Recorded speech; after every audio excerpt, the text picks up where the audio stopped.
Hi friends, ആർഫറയിലേക്ക് എല്ലാവർക്കും ഒരിക്കൽ കൂടി സ്വാഗതം.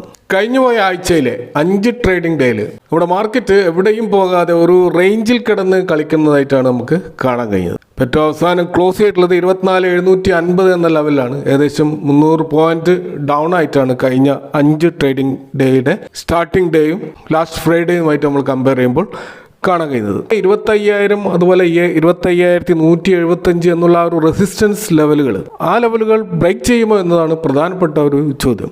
അതുപോലെ താഴോട്ടേക്ക് സപ്പോർട്ട് ലെവൽ നമ്മൾ നോക്കുകയാണെങ്കിൽ 24,500 അതുപോലെ 24,380 എന്നുള്ള ആ ഒരു ലെവലും പ്രധാന സപ്പോർട്ടായിട്ട് നിൽക്കുകയാണ്. അപ്പോൾ ഈ ഒരു റേഞ്ചിലാണ് ഇപ്പോൾ നിഫ്റ്റി ട്രേഡ് ചെയ്യുന്നത് നമുക്ക് കാണാൻ കഴിയും. അപ്പോൾ ഈ ലെവലുകൾ ബ്രേക്ക് ചെയ്താൽ മാത്രമേ ശക്തമായൊരു മൂവ് നമുക്ക് ഏതൊരു ഡയറക്ഷനിലേക്കും കാണാൻ കഴിയുള്ളൂ. അപ്പോൾ നമ്മുടെ മാർക്കറ്റ് നമുക്കറിയാം, അതിൻ്റെ Q4 ഏർണിങ്സ് അതിൻ്റെ ഒരു സീസൺ അവസാനിക്കാൻ പോവുകയാണ്. ഓൾമോസ്റ്റ് എല്ലാ കമ്പനികളും അവരുടെ റിസൾട്ട് പ്രസിദ്ധീകരിച്ചു കഴിഞ്ഞു. അപ്പോൾ Q4 റിസൾട്ട് എങ്ങനെയാണ് വന്നിരിക്കുന്നത്? നമ്മൾ ഓവറോൾ മാർക്കറ്റ് നമ്മൾ നോക്കുകയാണെങ്കിൽ ടോപ്പ് 500 നിഫ്റ്റി കമ്പനികൾ എടുത്താൽ അവിടെ 398 കമ്പനികൾ പോസിറ്റീവായിട്ടുള്ള ഒരു സെയിൽസ് ഗ്രോത്ത് രേഖപ്പെടുത്തിയായിട്ട് കാണാം. അതുപോലെ 112 കമ്പനികൾ ആ ഒരു സെയിൽസ് ഗ്രോത്ത് നെഗറ്റീവിൽ വന്നതായിട്ട് നമുക്ക് കാണാൻ കഴിയും. അതിന് പ്രോഫിറ്റ് ഗ്രോത്ത് നോക്കുകയാണെങ്കിൽ 339 കമ്പനികൾ ഇയർ ഓൺ ഇയറിൽ പ്രോഫിറ്റ് രേഖപ്പെടുത്തിയായിട്ട് കാണാം. അതുപോലെ 161 കമ്പനികൾ ഇയർ ഓൺ ഇയറിൽ നെഗറ്റീവ് രേഖപ്പെടുത്തിയായിട്ടാണ് നമുക്ക് കാണാൻ കഴിയുന്നത്. ഇനി നമ്മൾ കുറച്ചുകൂടി കോൺസെൻട്രേറ്റ് ചെയ്ത് നിഫ്റ്റി 50 കമ്പനികൾ നോക്കുകയാണെങ്കിൽ അവിടെ 41 കമ്പനികൾ നിഫ്റ്റി 50-ലെ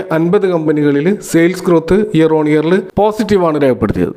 9 കമ്പനികൾ മാത്രമാണ് സെയിൽസ് നെഗറ്റീവ് രേഖപ്പെടുത്തിയായിട്ട് നമുക്ക് കാണാൻ കഴിയുക. പ്രോഫിറ്റിലാണെങ്കിൽ 33 കമ്പനികൾ positive profit growth year on ഇയറിൽ രേഖപ്പെടുത്തിയിട്ടുണ്ട്. 17 കമ്പനികൾ നെഗറ്റീവാണ് രേഖപ്പെടുത്തിയതെന്ന് കാണാൻ കഴിയും. ഇയർ ഓൺ ഇയറിൽ ഏറ്റവും അധികം സെയിൽസ് ഗ്രോത്ത് രേഖപ്പെടുത്തിയ ടോപ്പ് 5 കമ്പനികൾ നോക്കുകയാണെങ്കിൽ അതിൽ നമുക്ക് ഒന്നാമതായിട്ട് കാണാൻ കഴിയുന്നത് എറ്റേണൽ ലിമിറ്റഡ് ആണ്. അതുപോലെ trend, Bharti Airtel, Bajaj finance, Eicher motors, ഇതൊക്കെയാണ് നമുക്ക് ടോപ്പ് 5 കമ്പനികളായിട്ട് കാണാൻ കഴിയുക. അതുപോലെ ഇയർ ഓൺ ഇയർ സെയിൽസ് ഗ്രോത്തിൽ നെഗറ്റീവ് രേഖപ്പെടുത്തിക്കൊണ്ട് ലൂസേഴ്സായി മാറിയിട്ടുള്ള ടോപ്പ് 5 സ്റ്റോക്കുകൾ നമ്മൾ നോക്കുകയാണെങ്കിൽ SBI life insurance, HDFC life, IndusInd bank, Adani enterprises, Asian paints, ഈ സ്റ്റോക്കുകളാണ് നമുക്ക് സെയിൽസ് ഗ്രോത്തിൽ നെഗറ്റീവ് രേഖപ്പെടുത്തിയ ടോപ്പ് 5 കമ്പനികൾ. ഇയർ ഓൺ ഇയർ പ്രോഫിറ്റിൽ ഏറ്റവും അധികം ഗ്രോത്ത് രേഖപ്പെടുത്തിയ ടോപ്പ് 5 കമ്പനികൾ നോക്കുകയാണെങ്കിൽ Bharti Airtel, Tata steel, Adani enterprises, tech Mahindra, Hindalco പോലെയുള്ള സ്റ്റോക്കുകളാണ് നമുക്ക് ടോപ്പ് 5 കാണാൻ കഴിയുക. ഇയർ ഓൺ ഇയർ പ്രോഫിറ്റിൽ നെഗറ്റീവ് രേഖപ്പെടുത്തിക്കൊണ്ട് ലൂസേഴ്സ് ആയിട്ടുള്ള ടോപ്പ് 5 സ്റ്റോക്കുകൾ നമ്മൾ നോക്കുകയാണെങ്കിൽ അതിൽ IndusInd bank, eternal, Tata motors, Asian paints, അതുപോലെ ONGC പോലെയുള്ള സ്റ്റോക്കുകളാണ് നമുക്ക് കാണാൻ കഴിയുക. എന്നാൽ നിഫ്റ്റിയുടെ ടോപ്പ് 500 സ്റ്റോക്കുകളുടെ ആ ഒരു യൂണിവേഴ്സിൽ നമ്മൾ നോക്കുകയാണെങ്കിൽ സെയിൽസ് ഗ്രോത്ത് രേഖപ്പെടുത്തിയ ടോപ്പ് 5 സ്റ്റോക്കുകളിൽ നമുക്ക് കാണാൻ കഴിയുന്നത് Valor estate, Inox wind, Zen technologies, Dixon technologies, data pattern എന്നീ സ്റ്റോക്കുകളാണ് ടോപ്പ് 5 വരിക. എന്നാൽ സെയിൽസിൽ നെഗറ്റീവ് രേഖപ്പെടുത്തിയ ടോപ്പ് 5 ലൂസേഴ്സ് ആയിട്ടുള്ള കമ്പനികൾ നോക്കുകയാണെങ്കിൽ Bajaj holdings, network 18, Tata investment corporation, MMTC, Ola electric പോലെയുള്ള സ്റ്റോക്കുകളാണ് നമുക്ക് കാണാൻ കഴിയുക. ഇയർ ഓൺ ഇയർ പ്രോഫിറ്റിൽ ടോപ്പ് 5 നിഫ്റ്റി 500 കമ്പനികൾ അതിൻ്റെ ഗ്രോത്ത് വെച്ച് നമ്മൾ നോക്കുകയാണെങ്കിൽ Jubilant pharma, sterling and Wilson, അതുപോലെ Schneider electric, Zee entertainment, Acme solar holdings പോലെയുള്ള സ്റ്റോക്കുകളാണ് പ്രോഫിറ്റ് ഗ്രോത്ത് രേഖപ്പെടുത്തിയ ടോപ്പ് 5 സ്റ്റോക്കുകൾ. പ്രോഫിറ്റ് ഗ്രോത്ത് നെഗറ്റീവിലേക്ക് വന്ന ടോപ്പ് 5 ലൂസേഴ്സ് നമ്മൾ നോക്കുകയാണെങ്കിൽ Rattan India Enterprises, SJVN, HEG, IndusInd bank, HFCL എന്നീ സ്റ്റോക്കുകളാണ് കാണാൻ കഴിയുക.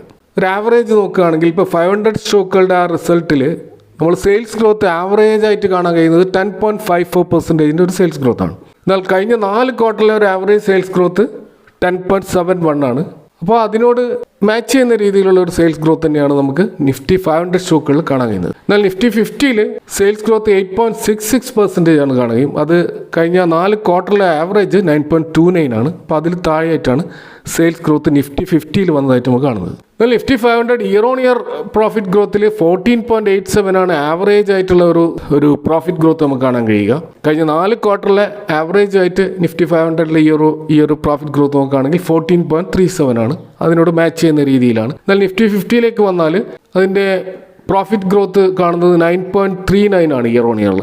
അത് ലാസ്റ്റ് 4 ക്വാർട്ടേഴ്സിൻ്റെ ആവറേജ് നോക്കുകയാണെങ്കിൽ 9.8 ആണ്. അപ്പോൾ അതിനേക്കാൾ താഴെയായിട്ടാണ് നമുക്ക് കാണുന്നത്. അപ്പോൾ തീർച്ചയായിട്ടും ഒരു ആവറേജ് ഓക്കെ റിസൾട്ടുകളാണ് നമുക്ക് മൊത്തത്തിൽ നിഫ്റ്റി 50-ലും നിഫ്റ്റി 500 സ്റ്റോക്ക് യൂണിവേഴ്സിലൊക്കെ നമുക്ക് കാണാൻ കഴിയുക. എന്നാൽ ഇതൊരു ക്ലിയർ പിക്ചർ ആവണമെന്നില്ല. കാരണം ഇവിടെ നമുക്ക് മാർക്കറ്റിലെ ടോപ്പ് 500 സ്റ്റോക്കുകൾ മാത്രമാണ് നമ്മൾ നോക്കുന്നത്. നമ്മുടെ മാർക്കറ്റിൽ ഏകദേശം 5000-ഓളം സ്റ്റോക്കുകൾ ലിസ്റ്റ് ചെയ്യപ്പെട്ടിട്ടുണ്ട്. അപ്പോൾ അത്തരം ഒരു ഡാറ്റകൾ കൂടി പരിശോധിച്ചാൽ കൃത്യമായിട്ടുള്ള ഒരു പിക്ചർ നമുക്ക് കാണാൻ പറ്റുകയുള്ളൂ. ഇനി നമ്മൾ അടുത്ത ആഴ്ച മാർക്കറ്റിനെ സ്വാധീനിക്കാൻ പോകുന്ന ചില ട്രിഗർ പോയിന്റുകളിലേക്ക് വന്നാൽ, ഇപ്പോൾ അടുത്ത് വന്ന ഏറ്റവും പ്രധാനപ്പെട്ട ഒരു ന്യൂസ് GDP ഡാറ്റയാണ്. ഇപ്പോൾ GDP ഡാറ്റ 7.4 എന്ന ലെവലിലാണ് വന്നിട്ടുള്ളത്.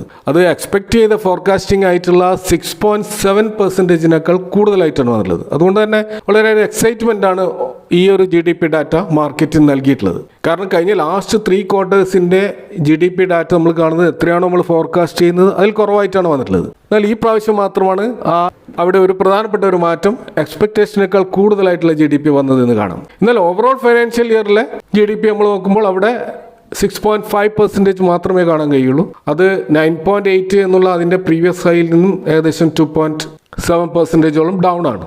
അപ്പോൾ ഇത് ഇയർ വൈസ് നോക്കുമ്പോൾ കഴിഞ്ഞ 4 വർഷത്തെ ഏറ്റവും കുറവ് GDP ഡാറ്റയാണ് നമുക്ക് കാണാൻ പറ്റും. പക്ഷെ നമ്മൾ മനസ്സിലാക്കേണ്ട ഒരു കാര്യം, കഴിഞ്ഞ 3 ക്വാർട്ടറിൽ ഡൗൺ ആയിട്ടുള്ള മാർക്കറ്റിൻ്റെ ഒരു തിരിച്ചുവരവാണ് ഈ ഒരു ക്വാർട്ടർ നമുക്ക് കാണുന്നത്. അപ്പോൾ ഇതൊരു തിരിച്ചുവരവിന് തുടക്കമാണെങ്കിൽ അടുത്ത് വരുന്ന ക്വാർട്ടറുകൾ മെച്ചപ്പെടാനുള്ള സാധ്യതകളുണ്ട്. അതുകൊണ്ട് തന്നെ നമ്മുടെ പഴയ ഒരു പ്രതാപത്തിലേക്ക് GDP തിരിച്ചു വരുമെന്ന് ഞാൻ പ്രതീക്ഷിക്കാം. പ്രത്യേകിച്ച് യുഎസുമായിട്ടുള്ള ഒരു ട്രേഡ് ഡീല് വളരെ ഇന്ത്യക്ക് അനുകൂലമായി സക്സസ്ഫുൾ ആയിട്ട് വരികയാണെങ്കിൽ GDP നല്ല രീതിയിൽ നെക്സ്റ്റ് ക്വാർട്ടറുകളിൽ വരാനുള്ള സാധ്യതകൾ നമുക്ക് കാണാൻ കഴിയും. മറ്റൊരു പ്രധാനപ്പെട്ട ഒരു പോയിന്റ് നെക്സ്റ്റ് വീക്ക് നമുക്ക് കാണാൻ പോകുന്നത് RBIയുടെ പോളിസി കമ്മിറ്റി മീറ്റിംഗ് ആണ്. അപ്പോൾ അവിടെ എല്ലാവരും പ്രതീക്ഷിക്കുന്നത് ഒരു റേറ്റ് കട്ടാണ്.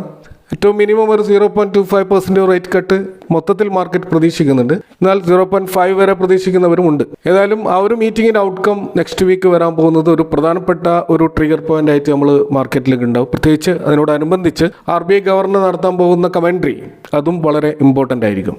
മറ്റൊരു പ്രധാനപ്പെട്ട ഒരു ഇവന്റ് നെക്സ്റ്റ് വീക്ക് നമുക്കറിയാം, ഈ മാസം എൻഡ് ചെയ്തതിന് ഇനി ഓട്ടോമൊബൈൽ സെയിൽസ് ഡാറ്റ പുറത്തു വരും. അപ്പോൾ അവിടെ പൊതുവെ ഇപ്പോൾ വിലയിരുത്തപ്പെടുന്നത് ഓട്ടോ സെക്ടറിലുള്ള സെയിൽസിൽ വലിയൊരു ഡൗൺ ഉണ്ടായിട്ടുണ്ട് എന്നുള്ളതാണ്. അപ്പോൾ തീർച്ചയായിട്ടും നെക്സ്റ്റ് മന്ത് വരാൻ പോകുന്ന ഓട്ടോ സെയിൽസ് ഡാറ്റ ഓട്ടോ സ്റ്റോക്കുകളിൽ പ്രത്യേകിച്ച് വലിയ തോതിലുള്ള ഒരു വളറ്റിലിറ്റി സൃഷ്ടിക്കാനുള്ള സാധ്യതയുണ്ട്. അപ്പോൾ അതുകൊണ്ട് തന്നെ ഓട്ടോ സ്റ്റോക്കുകൾ നമ്മൾ തീർച്ചയായിട്ടും ട്രാക്ക് ചെയ്യേണ്ട സ്റ്റോക്കുകളായിരിക്കും നെക്സ്റ്റ് വീക്ക് എന്ന് മനസ്സിലാക്കാൻ കഴിയും. മറ്റൊരു പ്രധാനപ്പെട്ട ഒരു കാര്യം ഇന്ത്യ-US ട്രേഡ് ഡീൽ തന്നെയാണ്. അതാണ് നമ്മുടെ മാർക്കറ്റിനെ വലിയ തോതിൽ ട്രിഗർ പോയിന്റ് ആയിട്ട് വരാൻ പോകുന്ന ഒരു പ്രധാനപ്പെട്ട ഒരു കാര്യം. അതിൻ്റെ ആ ഒരു ഡിലേ ആണ് നമ്മളെ മാർക്കറ്റിൽ ഇപ്പോഴും ഒരു അനിശ്ചിതത്വം നിലനിർത്തിക്കൊണ്ട് മുന്നോട്ട് കൊണ്ടുപോകുന്നത്. മാർക്കറ്റ് റേഞ്ച് ബൗണ്ട് ആകാനുള്ള കാരണവും പ്രധാനമായിട്ടും ഈ ഒരു ട്രേഡ് ഡീലാണ്. അപ്പോൾ കഴിഞ്ഞ ദിവസം ട്രെൻഡിൻ്റെ പ്രസ്താവന പ്രകാരം അടുത്ത് തന്നെ ഒരു ട്രേഡ് ഡീൽ എത്തും എന്നാണ് നമുക്ക് കാണാൻ കഴിയുക. അപ്പോൾ അത് നെക്സ്റ്റ് വീക്ക് അത്തരത്തിലുള്ള ഒരു അനൗൺസ്മെൻറ്റ് വരികയാണെങ്കിൽ മാർക്കറ്റിൽ തീർച്ചയായിട്ടും ഒരു മേജർ ഇവൻ്റ് ആയിട്ട് അത് മാറാൻ പോവുകയാണ്. അപ്പോൾ നിലവിൽ മറ്റൊരു കാര്യം നമുക്ക് കാണാൻ കഴിയുന്നത് FIIസിൻ്റെ ബൈങ് ട്രെൻഡാണ്. അത് തീർച്ചയായിട്ടും മിക്സഡ് ആയിട്ടാണ് നമ്മൾ കാണുന്നത്. 1-2 ദിവസങ്ങളിൽ അവർ ബൈ ചെയ്യുന്നു, നെക്സ്റ്റ് ഡേയ്സിൽ അവർ വലിയ തോതിൽ സെല് ചെയ്യുകയും ചെയ്യുന്നു. എന്നാൽ ഓവറോൾ നമ്മൾ നോക്കുമ്പോൾ ഇപ്പോഴും നെറ്റ് ബയേഴ്സ് ആയിട്ട് തന്നെയാണ് FII നമ്മുടെ മാർക്കറ്റിൽ കാണാൻ കഴിയുന്നത്. അപ്പോൾ FIIയുടെ ഒരു ബൈങ്ങിനെ സ്വാധീനിക്കുക തീർച്ചയായിട്ടും ഗ്ലോബൽ മാർക്കറ്റിൽ ഉണ്ടാകുന്ന ചേഞ്ചസ് ആണ്. അപ്പോൾ ഇന്ത്യൻ റുപ്പി കൂടുതൽ ശക്തിപ്പെടേണ്ട ഒരു ആവശ്യകതയും ഉണ്ട്. ചേഞ്ച് ഈ ഒരു റുപ്പിയിൽ വരികയാണെങ്കിൽ തീർച്ചയായിട്ടും FIIസിൻ്റെ ബൈങ്സ് വർദ്ധിക്കാനുള്ള സാധ്യത നമുക്ക് കാണാൻ കഴിയും. മറ്റൊരു പ്രധാനപ്പെട്ട ഒരു ഇവന്റ് നെക്സ്റ്റ് വീക്ക് വരാൻ പോകുന്ന OPEC+ രാജ്യങ്ങളുടെ ആ ഒരു മീറ്റിംഗ് ആണ്. അപ്പോൾ അവർ 4,11,000 barrel per day crude oil produce ചെയ്യാനുള്ള ഒരു തീരുമാനവുമായിട്ട് മുന്നോട്ട് പോകുമെന്നാണ് റോയിറ്റേഴ്സ് റിപ്പോർട്ട് ചെയ്യുന്നത്. അപ്പോൾ ക്രൂഡ് ഓയിൽ പ്രൈസ് ഈ 60 എന്നുള്ള ഒരു റേഞ്ചിൽ നിലനിൽക്കുക എന്നുള്ളത് ഇന്ത്യൻ മാർക്കറ്റിനെ സംബന്ധിച്ചിടത്തോളം വളരെ പ്രധാനപ്പെട്ടതാണ്. ക്രൂഡ് ഓയിൽ പ്രൈസ് തീർച്ചയായിട്ടും നമ്മുടെ മാർക്കറ്റിൽ എപ്പോഴും വളറ്റിലിറ്റി സൃഷ്ടിക്കുന്ന ഒരു മേജർ ഫാക്ടറാണ്. അപ്പോൾ അതുകൊണ്ട് തന്നെ ഈ OPEC+ രാജ്യങ്ങളുടെ ഒരു മീറ്റിംഗ് വളരെ ഇമ്പോർട്ടൻ്റ് ആണ്. ഇതിൻ്റെ ഔട്ട്കം തീർച്ചയായിട്ടും നമ്മൾ വാച്ച് ചെയ്യേണ്ട ഒരു പ്രധാനപ്പെട്ട ഇവൻ്റാണ്. മറ്റൊരു പ്രധാനപ്പെട്ട ന്യൂസ് നമ്മൾ ഫ്രൈഡേ കാണാൻ കഴിഞ്ഞത് ഗവൺമെൻറ് എഡിബിൾ ഓയിൽസിൻ്റെ, പ്രത്യേകിച്ച് palm oil, soybean oils, sunflower oil പോലെയുള്ള എഡിബിൾ ഓയിലുകളുടെ ഇമ്പോർട്ട് ഡ്യൂട്ടി 20%-ൽ നിന്നും 10% കുറച്ചു എന്നുള്ളൊരു വാർത്തയാണ്. അപ്പോൾ ഇത് സ്വാഭാവികമായിട്ടും സാധാരണ കൺസ്യൂമേഴ്സിനെ സംബന്ധിച്ചിടത്തോളം വളരെ പോസിറ്റീവാണ്. കൂടാതെ എഡിബിൾ ഓയിൽ ഇമ്പോർട്ട് ചെയ്യുന്ന കമ്പനികളെ സംബന്ധിച്ചിടത്തോളം വളരെ പ്രധാനപ്പെട്ടതാണ്. അപ്പോൾ ഈ ഒരു ബേസിക് കസ്റ്റം ഡ്യൂട്ടിയും മറ്റ് ചാർജസൊക്കെ അടക്കം ഇപ്പോൾ വരാൻ പോകുന്ന ടാക്സ് 16.5% ആണ്. മുമ്പ് ഇത് 27.5% ആയിരുന്നു. അപ്പോൾ ഇതൊരു വലിയൊരു ഇളവാണ് കമ്പനികൾക്ക് ലഭിച്ചിരിക്കുന്നത്. അപ്പോൾ അതുകൊണ്ട് തന്നെ ഈ ഒരു മേഖലയിൽ പ്രവർത്തിക്കുന്ന FMCG കമ്പനികൾ നമ്മൾ തീർച്ചയായിട്ടും വാച്ച് ലിസ്റ്റിൽ ആഡ് ചെയ്തുകൊണ്ട് നിരീക്ഷിക്കേണ്ടതാണ്. പ്രധാനമായിട്ടും Marico, Patanjali foods, AW agri business, അതുപോലെ ഗോകുൽ അഗ്രോ, സൺഡ്രോപ്പ് ബ്രാൻഡ്സ്, സിയാൻ അഗ്രോ, കാൻ അഗ്രി റിസോഴ്സ്, കൃതി ന്യൂട്രിയൻസ് പോലെയുള്ള ധാരാളം ചെറിയ ചെറിയ കമ്പനികളും നമുക്ക് ഈ ഒരു മേഖലയിൽ കാണാൻ കഴിയും. തീർച്ചയായിട്ടും ആ സ്റ്റോക്കുകളൊക്കെ നെക്സ്റ്റ് മൺഡേ ട്രാക്ക് ചെയ്യേണ്ട സ്റ്റോക്കുകളാണെന്ന് മനസ്സിലാക്കാൻ കഴിയും. ഇതൊക്കെയാണ് മൊത്തത്തിൽ മാർക്കറ്റുമായിട്ട് ബന്ധപ്പെട്ട് പങ്കുവെക്കാനുള്ളത്. നിങ്ങളുടെ അഭിപ്രായങ്ങളും കമൻറ്റുകളും അറിയിക്കുക. Thanks for watching. See you next time with another video.